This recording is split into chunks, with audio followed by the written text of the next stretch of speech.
Hai semuanya, hidup ini memang nggak bisa ditebak ya.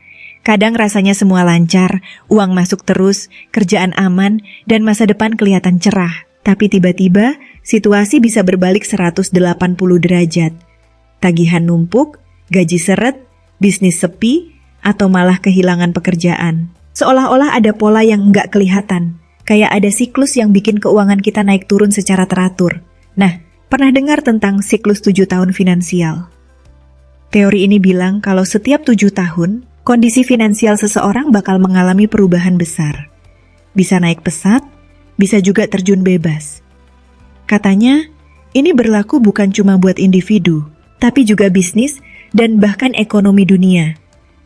Makanya, banyak yang percaya kalau setiap 7 tahun sekali, ada titik balik dalam keuangan seseorang. Entah itu naik ke level yang lebih baik atau justru anjlok ke titik terendah. Tapi beneran nggak sih? Atau ini cuma kebetulan belaka? Kenapa 7 tahun bukan 5 atau 10? Dan kalau teori ini memang benar, gimana cara kita ngadepinnya supaya nggak terjebak dalam pola yang sama? Nah, kenapa harus 7 tahun? Angka 7 ini bukan sembarangan dipilih. Banyak banget hal di dunia ini yang kayaknya punya pola 7 tahunan. Beberapa teori ekonomi menyebutkan bahwa krisis keuangan sering terjadi dalam pola tertentu, meskipun tidak selalu tepat 7 tahun sekali. Misalnya, krisis moneter Asia terjadi pada 1997 hingga 1998, lalu sekitar 1 dekade kemudian, dunia dihantam krisis keuangan global pada tahun 2007 hingga 2008. Setelah itu, ada perlambatan ekonomi di berbagai negara sekitar tahun 2014 hingga 2015 dan terakhir pandemi tahun 2020 membawa dampak besar ke seluruh dunia. Meskipun ini bukan aturan baku, banyak ekonom percaya bahwa ekonomi memang bergerak dalam siklus yang berulang. Jadi, apakah ini pola yang nyata atau cuma kebetulan? Sebagian orang percaya kalau ini bukan kebetulan. Mereka bilang kalau ekonomi memang punya siklus alamiah yang berulang setiap beberapa tahun sekali.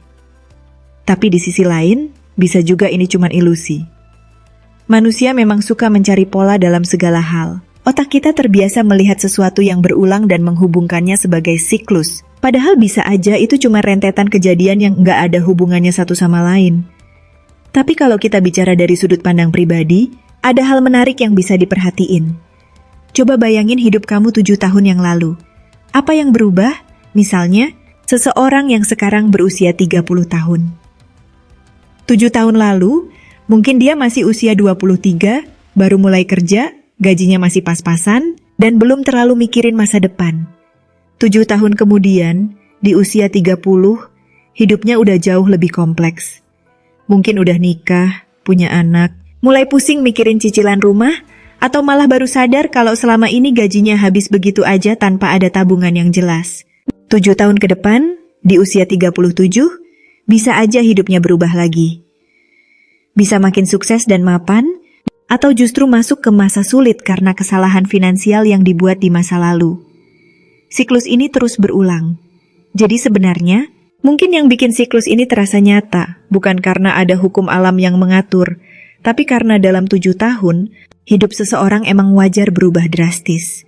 Kenapa banyak orang terjebak dalam siklus ini? Satu hal yang sering kejadian adalah banyak orang yang nggak sadar kalau mereka lagi ada dalam fase tertentu, dalam siklus finansialnya. Pas lagi di atas, mereka ngerasa aman, boros, dan nggak mikirin masa depan. Baru sadar pas lagi di bawah, tapi seringkali udah terlambat buat ngehindarin masalahnya. Misalnya, ada orang yang pas dapat kenaikan gaji langsung naikin gaya hidup. Beli barang-barang mahal, makan di tempat fancy, dan mulai cicilan ini itu tanpa mikir panjang. Beberapa tahun kemudian, ternyata keadaan berubah. Mungkin ada resesi atau perusahaan tempat dia kerja kena masalah. Tiba-tiba, cicilan jadi beban dan tabungan gak ada. Siklus keuangan turun drastis. Sebaliknya, ada juga yang udah ngalamin masa sulit, lalu belajar dari kesalahannya. Pas keuangan mulai membaik, dia lebih hati-hati. Nggak buru-buru naikin gaya hidup, mulai investasi, dan nyiapin dana darurat. Hasilnya, saat siklus buruk datang lagi, dia lebih siap dan nggak sampai jatuh ke titik nol. Nah lantas, Gimana cara menghindari siklus buruk itu? Karena kalau memang benar siklus ini ada, atau setidaknya ada pola tertentu dalam kehidupan finansial, berarti kita bisa bersiap-siap supaya nggak terjebak dalam fase buruknya. Pertama, jangan terlalu nyaman saat lagi di puncak. Saat lagi punya banyak uang, jangan buru-buru ngerasa aman. Justru ini saat terbaik buat nabung, investasi, dan nyiapin rencana jangka panjang. Jangan terlalu tergoda buat naikin gaya hidup tanpa mikir konsekuensinya. Kedua, jangan panik saat lagi di bawah. Hidup nggak selamanya di bawah. Kalau lagi ada di fase sulit, fokus cari solusi dan jangan terjebak dalam keputusasaan. Banyak orang yang bangkit dari keterpurukan justru karena mereka belajar dari kegagalan. Ketiga, pahami pola keuangan pribadi. Setiap orang punya pola keuangan yang berbeda. Ada yang siklusnya cepat, ada yang lebih lama. Coba lihat ke belakang. Gimana perjalanan keuangan kamu selama ini? Kalau ada pola naik turun, cari tahu penyebabnya dan siapkan strategi buat menghadapinya. Keempat, diversifikasi sumber penghasilan. Salah satu cara terbaik buat menghadapi siklus buruk adalah dengan punya lebih dari satu sumber penghasilan. Kalau satu kena masalah, masih ada yang lain buat jadi backup. Terakhir, pikirkan keuangan dalam jangka panjang. Jangan cuma mikir buat 1 atau 2 tahun ke depan. Bayangin hidup kamu dalam 7 tahun ke depan. Apa yang bisa kamu lakuin sekarang supaya nanti kondisi keuanganmu lebih baik?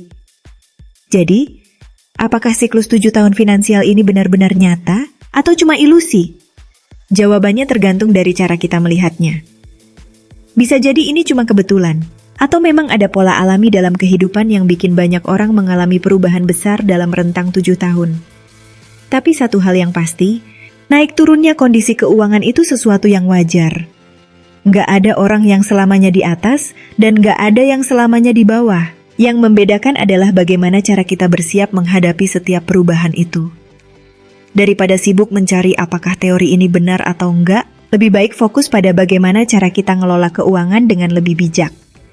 Jangan terlalu nyaman saat lagi di atas, dan jangan terlalu panik saat lagi di bawah. Karena pada akhirnya, bukan siklus yang menentukan nasib kita, tapi keputusan-keputusan yang kita buat setiap hari. Semoga video ini bermanfaat dan ngasih kamu insight baru. See you di next video.